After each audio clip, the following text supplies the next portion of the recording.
ગઢડા નગરપાલિકાની ચૂંટણીમાં ભાજપમાં દાવેદારી કરવા માટે ફોર્મ લેવા કાર્યકરોની ભીડ. નગરપાલિકા ચૂંટણીમાં ભાજપમાંથી ચૂંટણી લડવા ઇચ્છુકો માટે દાવેદારી ફોર્મનું વિતરણ કરાયું. શહેરના 7 વોર્ડમાંથી મોટી સંખ્યામાં ભાજપના કાર્યકરોએ ચૂંટણી લડવા ફોર્મ લેવાની ભીડ લગાવી.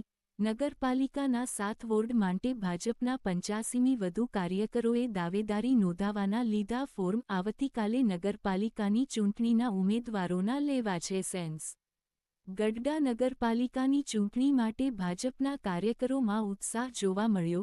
ગઢડા નગરપાલિકાના 7 વોર્ડમાં ભાજપની જીત થશે તેવો વિશ્વાસ વ્યક્ત કર્યો. મહામંત્રી જિલ્લા ભાજપ જામશંકભાઈ પરમાર, બોટાદ જિલ્લા ભાજપ મહામંત્રી, અને અત્યારે બોટાદ ગઢડા નગરપાલિકાના પ્રભારી તરીકેની મારી જવાબદારી. 16 તારીખે નગરપાલિકાની ગઢડા નગરપાલિકાની ચૂંટણી જાહેર થઈ ગઈ છે, મતદાન છે. આજે જે ભાજપના કાર્યકર્તાઓ છે એને લડવા ઈચ્છુક લોકો છે, મોટી સંખ્યામાં ફોર્મ લેવા માટેનો ધસારો શું છે?